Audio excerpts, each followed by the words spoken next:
വെച്ചോ നമ്മൾ നേണ്ട പോണേ ഹോസ്പിറ്റലില് ആ പോവാം എന്നാ ബാ.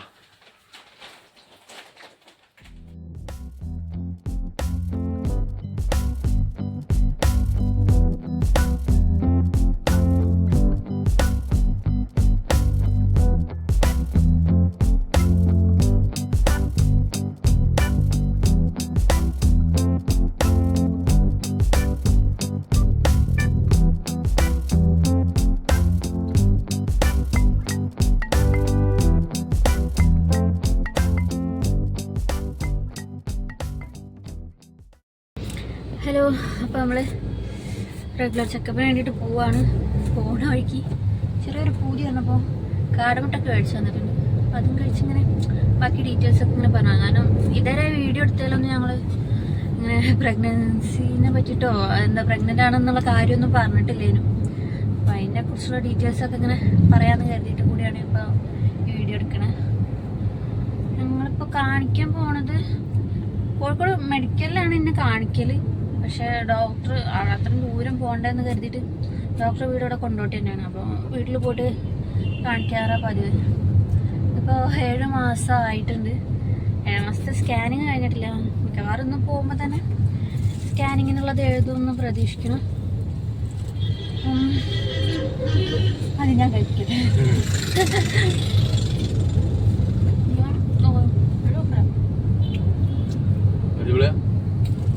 മസാല കുഴപ്പമില്ല.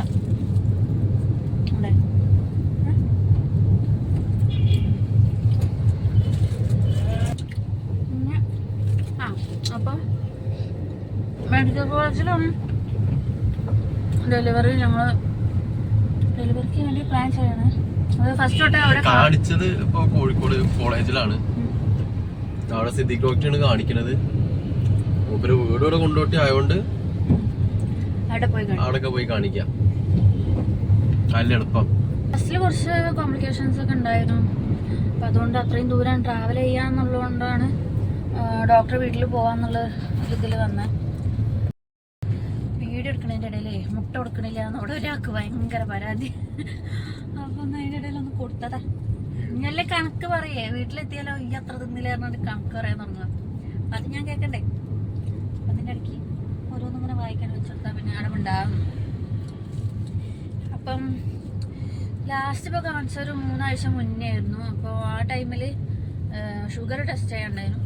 ഷുഗർ ടെസ്റ്റ് ചെയ്യാൻ 3 വട്ടമായിട്ട് ബ്ലഡ് എടുത്താണ്ട് ഫസ്റ്റ് ഒന്ന് വെറും വയറ്റിലും, പിന്നെ അത് കഴിഞ്ഞിട്ട് 75 ഗ്രാം ഗ്ലൂക്കോസ് വെള്ളത്തിൽ കലക്കിയാണ്ട് അങ്ങനെ കുടിച്ചാണ്ട് ഒരു 1 അവർ കഴിഞ്ഞിട്ടും, പിന്നെ അത് കഴിഞ്ഞിട്ട് വീണ്ടും ഒരു 1 അവർ കഴിഞ്ഞിട്ട് അങ്ങനെ 3 വട്ടമായിട്ട് എടുത്തിട്ടുണ്ടായിരുന്നു. ഓക്കെ, വെറും വയറ്റിൽ അതായത് ഫുഡ് കഴിക്കാതെ നിൽക്കാന്നുള്ളൊരു ഇതിലിങ്ങനെ നിന്ന്. കാരണം അങ്ങനെ എടുക്കണതാണ് ഒന്ന് നല്ലത് എന്ന് പറഞ്ഞോണ്ട് അങ്ങനെ പിടിച്ചു വന്നു. അങ്ങനെ എടുക്കാൻ പറ്റുന്നുള്ളൂണ്ട് അങ്ങനെ നിന്ന്. പക്ഷെ ഒക്കെ നിന്ന് 2ാമത്തെ വട്ടം ബ്ലഡ് എടുത്തപ്പോൾ തന്നെ ഒരു സൈഡാക്കി തുടങ്ങി. അതിൽ ഞാനൊരു കിടത്തം കിടന്നു. അതിൻ്റെ ഇടയിൽ പിന്നെ ടൈമായപ്പോൾ വീണ്ടും നീച്ച് മൂന്നാമത്തെ എടുത്ത് ഇവിടെ അടുത്ത് തന്നെ വീടിൻ്റെ അടുത്ത് ഉള്ള എന്താ പറയാ വലിയ കാക്ക, അതായത് ഞങ്ങൾ ലാബ് നടത്തണ കാക്കണ്. അപ്പോൾ ഓലെ വീട്ടിൽ പോയിട്ടാണ് എടുത്തിരുന്നത്. അപ്പോൾ 3ാമത്തെ എടുക്കാൻ വേണ്ടിയിട്ട് അവിടെ വീട്ടിൽ പോയി തിരിച്ചു വന്നപ്പോൾ വീട്ടിലേക്ക് എത്തി. അപ്പോൾ ഫുഡ് കഴിക്കാൻ വിഷം നിൽക്കല്ല. അത്രയും നേരം ഞാൻ അത്ര നേരം രാവിലെ നിൽക്കലില്ല. 8:45 ആയിട്ടുണ്ട് ലാസ്റ്റ് 3ാമത്തെ എടുത്തപ്പം. അപ്പം അതുവരെ പിടിച്ച് നിന്ന് അവസാനം വീട്ടിലേക്ക് എത്തി. ആ കുടിച്ച വെള്ളവും വലുതും ഉള്ളിലുണ്ടായിരുന്ന സാധനങ്ങളൊക്കെ പാടെ പുറത്തേക്കും വന്ന് പിന്നെ ഒരു സൈഡായി. പിന്നെ അതിൽ ഫുഡൊക്കെ കഴിച്ച് കഴിഞ്ഞപ്പോൾ കഴിച്ചതിൻ്റെ ക്ഷീണം, അതുവരെ കഴിക്കാൻ നിന്ന ക്ഷീണമൊക്കെ പാടായിട്ട് ഒന്നിട്ട് ഉറങ്ങിപ്പോയി. പിന്നെ ടെസ്റ്റിൻ്റെ റിസൾട്ടിൽ കുഴപ്പമൊന്നുമില്ല. ഷുഗറിൻ്റെത് കുഴപ്പമില്ല. അതായത് 2ാമത്തെ തവണ ഗ്ലൂക്കോസ് കുടിച്ച് ടെസ്റ്റ് ചെയ്തതിൽ കുറച്ച് കട്ടായി വന്നു.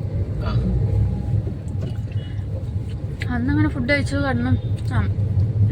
സെക്കൻഡ് ഗ്ലൂക്കോസ് കുടിച്ചിട്ടുള്ളതിൽ എന്താ വെച്ചാൽ അതൊരു ഇതല്ല. കാരണം 75 ഗ്രാമും ഗ്ലൂക്കോസ് കയറാനും. അപ്പോൾ അത് ലെവൽ കൂടുമെന്ന് തന്നെ പറഞ്ഞു ഡോക്ടർ. പിന്നെ ഷുഗറിൻ്റെ അതൊന്നും പ്രശ്നമില്ല, പക്ഷെ ബ്ലഡിൻ്റെ കൗണ്ട് അത് കുറവാണ്.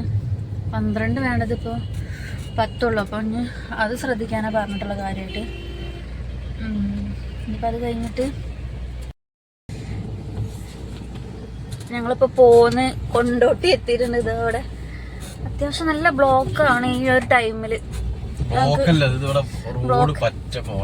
അവിടെ ഒക്കെ ബ്ലോക്ക് ആയി ഞാൻ അങ്ങോട്ടേക്ക് പോകുമ്പോ ഉണ്ടാവും.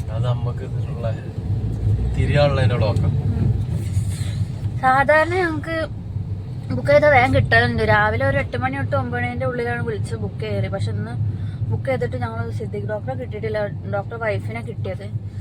അപ്പം ഇതാ വരുന്നു മനുഷ്യനതൊക്കെ. അപ്പോൾ ഡോക്ടറെ കിട്ടിയിട്ടില്ല, വൈഫിനെ കിട്ടിയത്. എന്തായാലും പോയൊക്കെ ടൈം ഡോക്ടർക്ക് ടൈം ഉണ്ടെങ്കിൽ ഡോക്ടറെ കാണിക്കാന്നുള്ള രീതിക്ക് ഇപ്പോൾ പോണത്. ഇവിടുന്ന് കൊണ്ടോട്ടിന്ന് എടവണ്ണപ്പാറ റോഡിന് കയറിയിട്ട് അടുത്ത സ്റ്റോപ്പ് തന്നെ മുണ്ടമ്പലം പറയും. അവിടെ തന്നെയാണ് ഡോക്ടർ വീടാണ്. വീട്ടിൽ പോയിട്ടാണ് കാണിക്കുന്നത് ഞങ്ങൾ. അപ്പോൾ ഞങ്ങളിതാ വന്ന് ഡോക്ടറെ വീട്ടിലേക്ക് എത്തി തുടങ്ങി.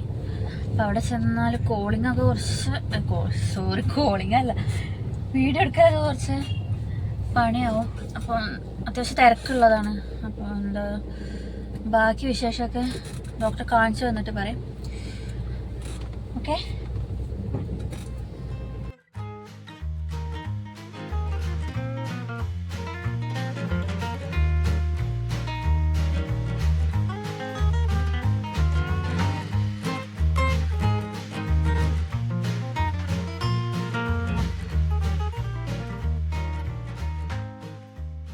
ഹലോ. അപ്പോൾ ഞങ്ങളിതാ ചെക്കപ്പൊക്കെ കഴിഞ്ഞ് ഇറങ്ങിയിട്ടുണ്ട്. ഇറങ്ങി കുറച്ച് ദൂരം പോകുന്നു ഞങ്ങൾ. എന്താ പറയുക, കൊണ്ടോട്ടി നല്ല ബ്ലോക്കായിരുന്നു. അത് ഈ ഒരു ടൈമിൽ അത്യാവശ്യം നല്ല ബ്ലോക്കൊക്കെ ഉണ്ടാവലുണ്ട്. അപ്പം അതിൻ്റെ ഇടയിൽ നിന്ന് വീഡിയോ എടുക്കലും ഒക്കെ കുറച്ച് ടാസ്ക് ആയതുകൊണ്ട് കുറച്ച് അങ്ങോട്ട് പോന്നിട്ട് എടുക്കാൻ കരുതി. പോയ വിശേഷം പറയുകയാണെന്നുണ്ടെങ്കിൽ ഇന്നിപ്പോൾ എന്താ ചെന്നാൽ അവിടുന്ന് എങ്ങനെയൊക്കെ ഒരു ഗ്യാപ്പ് കിട്ടിയാൽ സിദ്ദിഖ് ഡോക്ടറെ കാണിക്കാന്നുള്ള മൈൻഡിൽ പോയതായിരുന്നു. പക്ഷെ അവിടെ എത്തിയപ്പോഴാണ് ഭയങ്കര തിരക്ക് ചെത്തക്ക് തിരക്ക്. ഇന്ന് ഡോക്ടർക്ക് ബുക്കിംഗ് തീർന്നിട്ടാണ് ഞങ്ങൾക്ക് ഡോക്ടറെ വൈഫിന് കിട്ടിയത്. പക്ഷെ ഇന്നും ഒരു അരമണിക്കൂർ കഴിഞ്ഞപ്പോൾ തന്നെ ഞങ്ങൾ എന്തായാലും കാണിച്ചു അവിടെ ഇറങ്ങിയിട്ടുണ്ട്.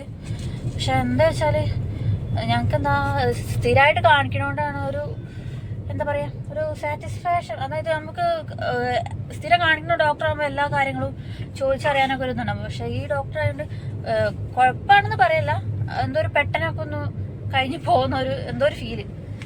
പക്ഷെ അതിൻ്റെ ഇടയിൽ ഒരു ടെസ്റ്റ് ഉണ്ടായി. ഒരാൾ അതിൻ്റെ ഉള്ളിൽ നിന്ന് ഇറങ്ങിയപ്പോൾ തൊട്ട് ഭയങ്കര വണ്ടടിച്ച് എന്താ പറയുക കിളി പോയ അവസ്ഥയിൽ ഒരാൾ ഇങ്ങനെ നിൽക്കണ്ടായിന്. വേറെ ഒന്നുമല്ല, എന്താ പറയുക സാധാരണ ഞങ്ങൾ പോകുമ്പോഴൊക്കെ അതായത് ഓരോ തവണ ചെക്കപ്പിന് കാണിക്കാൻ പോകുമ്പോൾ ഇവിടെ ഒരാളിനോട് ഇങ്ങനെ ബാക്കിൽ തോണ്ട തുടങ്ങും. ഈ ചോദിച്ചു നോക്ക്, ഡോക്ടറോട് ചോദിച്ചു നോക്ക് എങ്ങനെ, അതായത് സ്കാൻ എടുക്കുമ്പോൾ കുട്ടീൻ്റെ ഇത് പൊസിഷൻ ഇതൊക്കെ കാണാൻ വേണ്ടിയിട്ട് ഒരാൾക്ക് ഭയങ്കര എങ്ങനെയാണ് എന്തൊക്കെയാണ് എന്നൊക്കെ കാണാൻ ഭയങ്കര ആഗ്രഹം പറയലുണ്ട്. ഓരോ തവണ പോകുമ്പോഴും അവിടെ എത്തും ഡോക്ടറെ കാണിക്കുമ്പോൾ മറ്റേ വൈഫാണ് ഇത് സ്കാനിങ് എടുക്കൽ. അപ്പോൾ വൈഫ് ഭയങ്കര തിരക്കാവും ചെയ്യും. അപ്പം അതിൻ്റെ ഉള്ളിൽ ചോദിക്കാനും കഴിയൂല, കാണിക്കാനുള്ള ആ ഒരു മൈൻഡും പോകും. പിന്നെ വീട്ടിലെത്തിയിട്ട് ചിലപ്പോൾ അങ്ങനെ പറയാം ആൾക്ക് ചോദിച്ചുകൂടേനോ എന്തെങ്കിലും ചോദിക്കാനേ, വീട്ടിൽ നിന്ന് ഭയങ്കര പറച്ചിലല്ലേ ഇനി അത് ചോദിക്കും ഇത് ചോദിക്കും എന്നൊക്കെ പറഞ്ഞാൽ ഭയങ്കര ഡയലോഗ് ആവട്ടോ. വീട്ടിലെത്തിയിട്ട് എന്നിട്ട് അതിന് ഫുള്ള് ഞാൻ കേൾക്കേണ്ടി വരും. പക്ഷെ ഇന്ന് പോയി ഡോക്ടർ വൈഫ് സാധാ പോലെ നിന്നു, പ്രഷറൊക്കെ നോക്കി, ഒന്നും കുഴപ്പമൊന്നുമില്ല, നോർമൽ തന്നെയാണ്. പിന്നെ അത് കഴിഞ്ഞൊന്ന് പൊസിഷനും കാര്യം നോക്കുമല്ലോ. സാധാരണ ജസ്റ്റ് ഡോക്ടറാണെങ്കിൽ എന്താ തൊട്ട് നോക്കുക, അതായത് കുട്ടീൻ്റെ പൊസിഷൻ നിങ്ങൾക്ക് അറിയാലോ, അങ്ങനെ തൊട്ട് നോക്കിയിട്ട് അങ്ങനെ നോക്കല്. പക്ഷെ വൈഫ് സ്കാൻ എടുക്കാന്ന് പറഞ്ഞാൽ കിടത്തി നോക്കി. ഞാൻ നേരെ കിടന്നു, ഞാൻ നേരെ ലാലുവിൻ്റെ മുഖത്തേക്കാണ് നോക്കിയത്. ഒരാളുണ്ട് അങ്ങനെ വണ്ടടിച്ച് നിൽക്കണ്ടായിരുന്നു. എന്താ പറയാ, ഞാൻ ഇത് കണ്ടിന് എങ്ങനെ പറഞ്ഞുതരാം, അത് ഭയങ്കര സന്തോഷം. ചെറിയ വരണില്ല, ഒന്നും വരില്ല, മുഖമൊക്കെ എന്തൊക്കെയോ ആകെ ഇങ്ങനെ എക്സ്പ്രഷൻ ഇങ്ങനെ മാറി മാറി മാറി വരിക. അപ്പൊ കഴിഞ്ഞ് ഇറങ്ങിയിട്ട് വേണം കാര്യം എന്താന്ന് ചോദിക്കാൻ വിചാരിച്ച് കയറി. അപ്പൊ നേരിട്ട് ഞങ്ങൾക്ക് ചോദിക്കാൻ പറ്റി എന്താ അവിടെ കണ്ടത്, എങ്ങനെ ഉണ്ടായിരുന്നു, ഫസ്റ്റത്തെ എക്സ്പീരിയൻസ് എങ്ങനെ ഉണ്ടായിരുന്നു എന്ന് നേരിട്ട് ചോദിക്കാം അല്ലേ? എങ്ങനെ ഉണ്ടായിരുന്നു, കണ്ടിട്ട് എങ്ങനെയുണ്ട്? കണ്ടിട്ടെന്താ, എനിക്ക് സത്യം പറഞ്ഞൊന്നും മനസ്സിലായിട്ടൊന്നുമില്ല. മറ്റേ വീഡിയോയിലൊക്കെ കാണുന്ന തല അവിടെ, കാല് ഇവിടെ, കൈയോടെ അങ്ങനെയൊന്നും കണ്ടിട്ടൊന്നുമില്ല. പക്ഷെ എന്തോ ഒരു മിടുപ്പ് അത്രയും മതി. കാരണം ഞാൻ കൊറേ ആയത് കാണിച്ചു തരുമോ എന്ന് ചോദിച്ച് നടക്കണ്. കാണിച്ചു തരണ്ടേ? അല്ല മറ്റേ വേറെ പുറത്ത് സ്കാനിങ് സെന്ററിലൊക്കെ പോവുകയാണെങ്കിൽ അവിടുന്ന് കാണിച്ചു തരണ്ടല്ലോ. നമ്മള് കാണിക്കുന്ന സ്കാനിങ് സെന്ററിലൊന്നും കാണിച്ചു തരുന്നില്ലല്ലോ. അതായത് ഹസ്ബൻഡിന്റെ ഉള്ളിൽ കേട്ടിട്ടില്ലല്ലോ. പ്രൈവറ്റ് പുറത്തുനിന്ന് കാണിക്കുമ്പോ അങ്ങനെ കാണിച്ചു തരേണ്ടതാണ്. ചിലതിലൊക്കെ കാണിച്ചു തരാറുണ്ട്. എനിക്കറിയില്ല, എന്തായാലും എനിക്കിതുവരെ കാണിച്ചു തന്നിട്ടില്ല. അതിന്റെ ഒരു എക്സൈറ്റ്മെന്റ്, എന്താ പറയാ, സന്തോഷം. ഇനിയിപ്പോ ഏതായാലും കാണാന്നുള്ള ആ ഒരു ഇതില്ലല്ലോ. ഇല്ലല്ല, അത് കാണും. പിന്നെ അടുത്ത സ്കാനിങ്ങില് നമുക്ക് നോക്കാം. പുറത്ത് സ്കാനിങ്ങിന് പോകുമ്പോ അവിടെ കാണിച്ചു തരുമോന്ന് ചോദിച്ചു നോക്കാലോ. എനിക്ക് കാണുന്നുണ്ടായിരുന്നു, പക്ഷെ എന്താ പറയാ, ഞാന് കിടന്ന പൊസിഷന്, അതായത് എന്റെ തലേന്റെ ഭാഗത്തായിട്ടാണ് ഈ മോണിറ്റർ വരുന്നത്. അതുകൊണ്ട് എനിക്ക് കാണാൻ പറ്റില്ല. ഞാനും ഓരോ തവണ പോകുമ്പോഴും ഇത് കാണാൻ പറ്റും എന്നുള്ള രീതിയിൽ ഞാനും നിൽക്കുക. പക്ഷെ ഞാനും ഇതുവരെ കണ്ടിട്ടില്ല. അപ്പം ലാലു കണ്ട എക്സ്പ്രഷനൊക്കെ കണ്ടപ്പോൾ ഞാൻ എന്താ ഏതാന്ന് എനിക്ക് അറിയാനും ഭയങ്കര പുതിയ. ഏതായാലും അല്ല, ഞാൻ വീഡിയോ എടുക്കണമെന്ന് വിചാരിച്ചു, പക്ഷെ പറഞ്ഞില്ലല്ലോ. അത് സ്കാൻ ചെയ്യാൻ കിടത്തിയത്. നോക്കിയിട്ട് നോക്കട്ടെ എന്നുള്ള രീതിക്ക് പറഞ്ഞത്. പക്ഷെ പെട്ടെന്ന് കിടന്ന് നോക്കുകയും ചെയ്തു. അതിന്റെ ഒപ്പം തന്നെ വേഗം സ്കാൻ ചെയ്യാനുള്ള എക്യുപ്മെന്റ്സ് എടുത്ത് വേഗം നോക്കുകയും ചെയ്തു. എല്ലാം പെട്ടെന്ന് പിന്നെ ചോദിക്കാൻ പറ്റില്ലല്ലോ. പിന്നെ ഭയങ്കര തിരക്കല്ലേ? നല്ല തിരക്ക് തന്നെയാണ്. അപ്പൊ അതിനിടെ പിന്നെന്താ പറയാ, ഞങ്ങൾ 7ാം മാസത്തെ സ്കാനിങ്ങിനും കൂടി എഴുതും എന്നുള്ള പ്രതീക്ഷ പോയത്. പക്ഷെ 2 ആഴ്ച കഴിഞ്ഞിട്ട് ഒന്നും കൂടെ ചെല്ലാൻ പറഞ്ഞിട്ടുണ്ട്. അപ്പോൾ ആ ടൈമില് സ്കാനിങ്ങിന് എഴുതാന്നാണ് പറഞ്ഞിട്ടുള്ളത്. എന്തായാലും 2 ആഴ്ച കഴിഞ്ഞിട്ട് ഒന്നും കൂടെ പോയേക്കാം അല്ലേ? അപ്പോ ഞങ്ങൾ പോന്നിപ്പോ ഏകദേശം എത്താറായി തുടങ്ങി. ഇപ്പം അടുത്ത വീഡിയോയില് എല്ലാരെയും കാണാം. ഓക്കെ, സൈനൊക്കെ പറയല്ലേ? അപ്പൊ ഇനി എല്ലാരെയും അടുത്ത വീഡിയോയില് കാണാം. അപ്പൊ അതുവരെ ബൈ. ബൈ. ശരി.